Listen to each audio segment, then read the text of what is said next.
Welcome to episode 41 of the Health KPI podcast.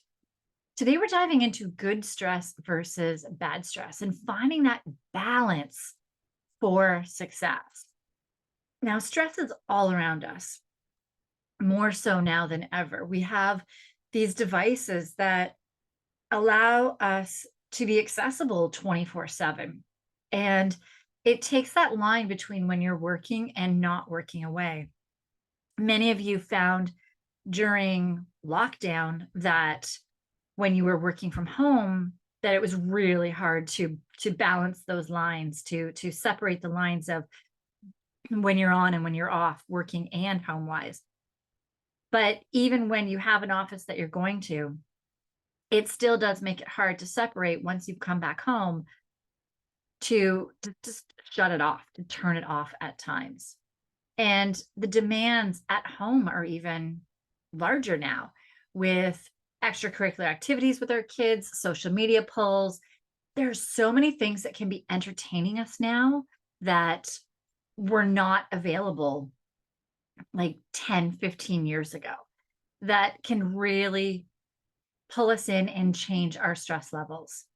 And the thing is how do we determine which is a good stressor and which ones are bad?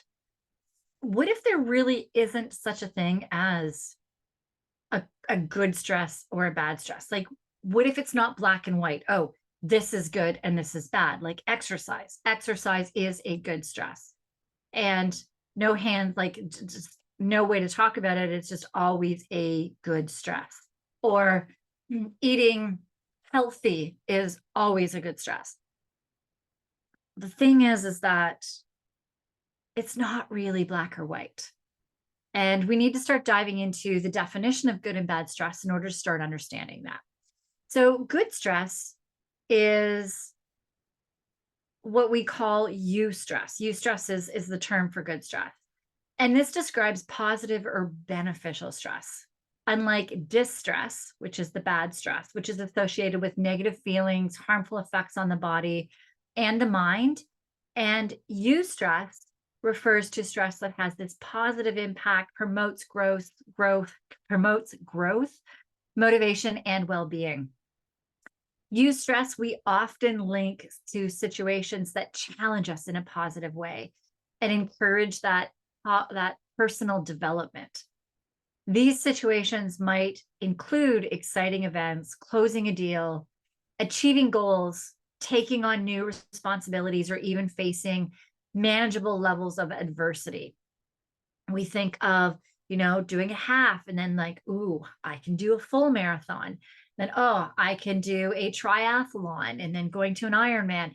We can keep increasing these levels of adversity as long as they are manageable for them to maintain and stay a eustress. The key difference, though, between eustress and distress is that eustress enhances the performance, focus, and overall sense of accomplishment, while distress can lead to negative outcomes such as anxiety, burnout, and reducing well-being.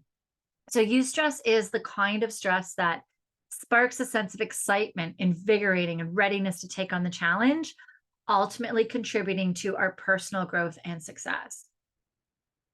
A really, really great example of eustress and how it can blur the lines and move into a distress is a roller coaster. When you're on a roller coaster, quite often it's a busy day at the park, and there's, depending on, I know where I live, Canada's Wonderland by us, when with all the newer rides, it can be an hour, 2 hour wait to get on a ride. So you have about an hour to 2 hours. Once you get off one, run to the other line, you're an hour to 2 hours away again. So you're getting that time to experience that excitement and euphoria of that roller coaster, and you're getting the time to recover after as well. But let's say that this is a day where the rides aren't that busy and nobody is waiting in line after that. You finish, they don't make you get off, you can go right on the next one. And this happens over and over and over again. Eventually, going around on this roller coaster just becomes too much. So this stress that was exciting and exhilarating and all of this description that we talk about, like conquering a fear, where we talk about these as being a eustress, starts moving into a distress when we get more and more and more of it. That it gets to the point where you need to get off of this ride, even though there's still no lineup. And you're probably tossing your cookies by that point. You're discombobulated, your focus is off, your mood's probably off, your energy is tanked. You're just feeling off all around. And that moves it into that distress. Example we can use it with in the corporate world where you're navigating a really complex deal. So imagine that you're part of a team in a competitive business environment, and your company is on the brink of closing a major deal that could significantly boost its market's presence. The stakes are like really high and the pressure is intense. And this looming deadline, it adds this extra layer of stress. Initially, the situation will feel overwhelming, and the immense responsibility and tight timeline, it could create a sense of distress. The fear of failure, the weight of expectations contribute to increased stress levels. And the uncertainty surrounding the outcome and the potential consequences of not delivering can really be anxiety inducing. And I know with many people that at first, when a situation arises where all this pressure comes in, they do stop and have this moment of like, that eustress moment, but they can shift it over. They can shift it into, or sorry, that'd be distress. They can shift it over into that eustress state. So, and the transformation starts occurring that instead of allowing yourself to stay in that distress state, you start, like, your team can start reframing the situation. They might start seeing the project not as a challenge, but as an opportunity to showcase your skills, teamwork, and innovation. And they start channeling their stress into to like focused efforts and determination. They may stop, reevaluate the project, check your KPIs. Like, we do this in business all the time, where when things start getting overwhelming, we stop and think about it. And this is what I'm about to tell you is the strategies for transformation. And you guys, this is what you're taught in work. When you do reach that distress in projects, when you're working with people, when you have these deadlines, you're supposed to build up a collaborative mindset where your team rallies together and you leverage each member's strengths. You may have a breakdown in strategy where you, instead of viewing the project as this like big hole of all the stuff that you have to get done, you break it down into manageable tasks. You may have adaptive thinking where you recognize challenges will arise, but instead of panicking, you treat the challenges as opportunities for creative problem solving and growth. And you might focus on the learning. So instead of fixating on the outcome, you shift your focus to what you're like, the lessons and insights you're gaining throughout the process. And you start celebrating small wins, which is big in the book, The Gap in the Game. I know last episode I mentioned 10 times is better than 2 times by Dan Sullivan and Benjamin Hardy. Their book before that was The Gap in the Game. Such a great book on really stopping and looking at how all the successors that you have had up until that point. The thing is that, like, as the project is progressing, when you're introducing these strategies of you have learned in business, you are transforming this distress into eustress. And that's when you have a healthy team, when you have a positive, like, great leadership and a really great working environment.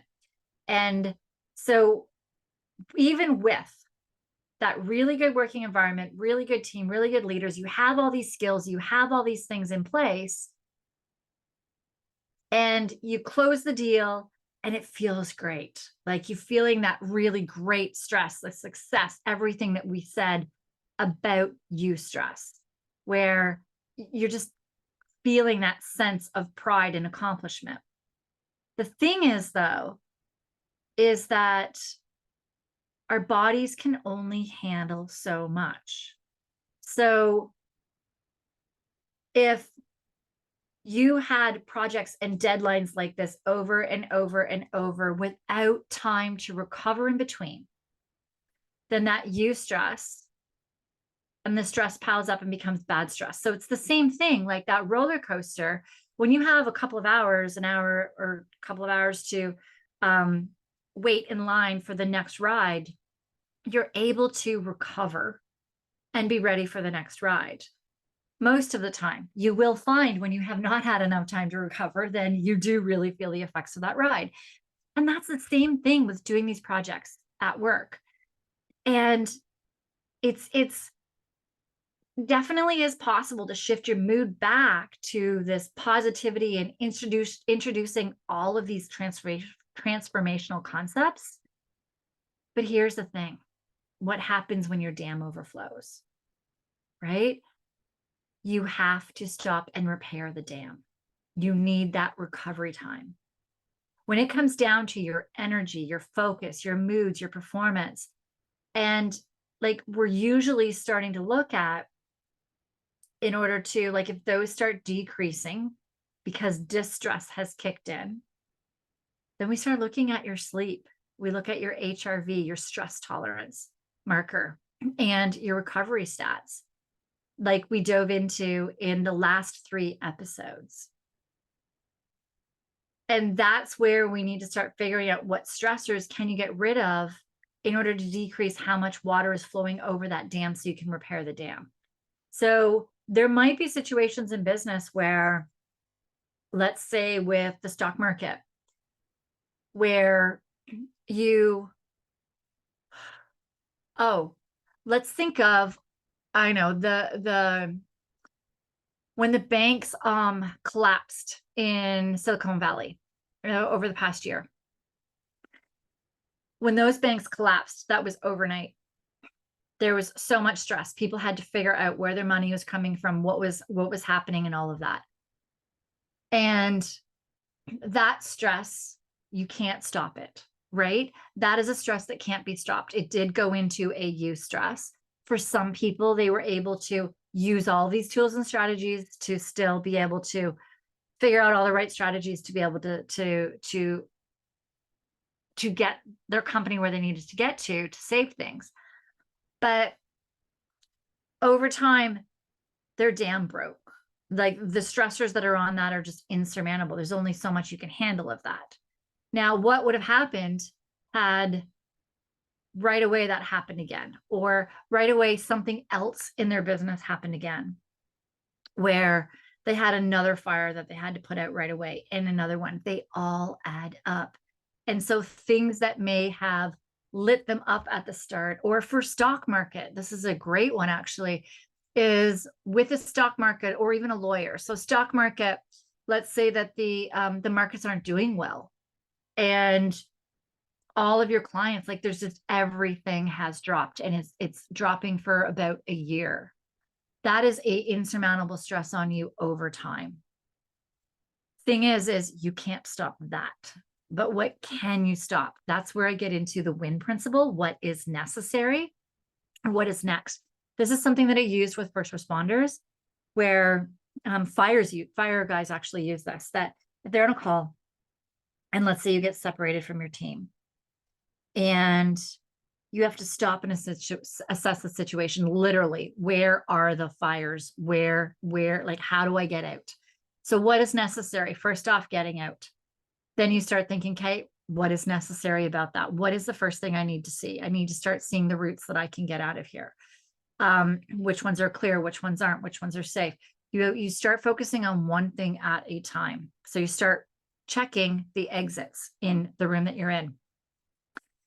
Once you've done that, you've assessed which one, you're like, okay, what is next? What's the next step? What is next? What is the next step? Breaking things down. So when it is to the point where that stress, like if the stock market's for a year, that means every time you're going in, like, you know that the stocks have gone down, that you have to start figuring out strategies to be able to plug that dam enough to be able to help your stressors. And if that's where, okay, what can we focus on? We can focus on your sleep. We can focus on getting you the vitamins and minerals and nutrients that your stress system requires to be able to handle the stress you're throwing at it on a daily basis. We can make sure that you're nutritionally getting the right foods and everything on a daily basis. We can start training your resting system as well, so that every time you notice you're going into a stress state, you can kick yourself back out. That's a huge one when you're in a situation like that, where you do have a big stress on you all of the time. All the time. When that is hitting you, when that is on top of you, you need to bring in these strategies. So this win principle is like so huge.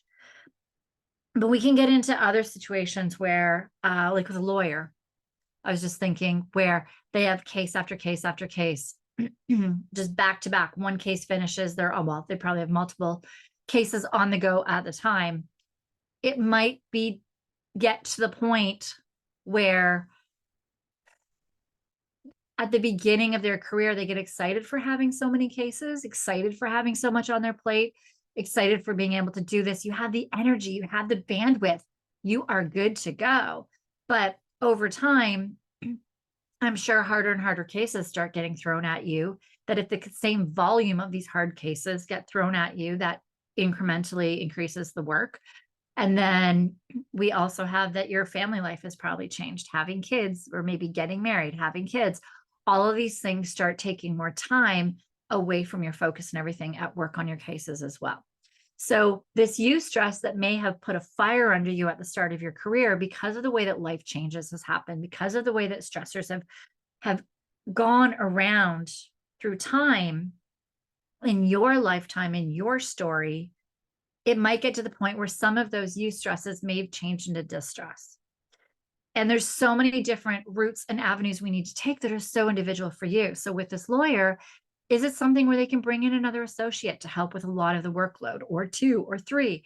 Is it something where they can bring in another assistant? Is it something where they can delegate more of these cases to somebody else, or take a lot of the workload off of their plate? Is that possible? What can they do at home to help out as well? Like getting somebody to help with meals, meal prep, laundry, all of these things, like just getting somebody to come in and help out, so that when you're at home, a lot is done, so that you can be spending time with your spouse and your family. There's a lot of different things. We need to take a look from so many different angles, and everybody is in their own situation. So what is going to work for one, which strategy is not going to be the same for somebody else. So we really need to look at that. But when good stress starts moving into bad stress, when eustress moves into distress, we need to start looking at things. And we don't need to take out that biggest, as I just said. It's not always possible. You may also have like a sick parent or a sick child, financial stressors. You may have an autoimmune disease or another disease. We can't always take out the biggest stressor. We can't take out the one that has become a distress. But what we can do is start making small changes. These can lead to big effects. We have that compound effect, not a decision of a reactionary decision, but a decision that you're making based off of the data that you have accumulated, that tells you what does and does not work for you based off of your health tracker stats.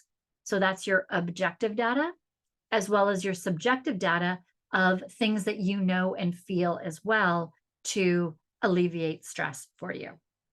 We really have to look at this big picture like you would a business. In a business, in any of your jobs, you need to look at the big picture. You need to figure out what changes can you make now that will help you improve over time. Sometimes we do need to look at things to stop a bleed right now, but then we need to, once that bleed is stopped, take another look at that view, another of the win principle, what is necessary or next now, to look at, okay, long term, how can we prevent that bleed from happening again?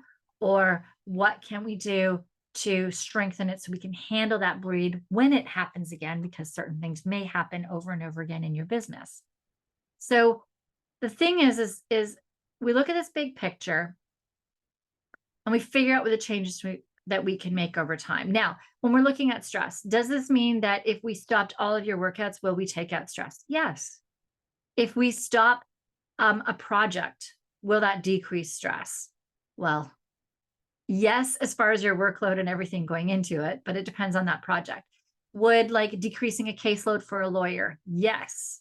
You know, the thing is though, is stopping your workouts over time, it will start causing health issues. So that's um, a reactionary decision over time. Stopping projects can eventually make a business go under. We just need to stop and start smart, data-driven decisions on what projects should you focus on. How can you adjust your workouts to not increase stress and instead benefit your body more?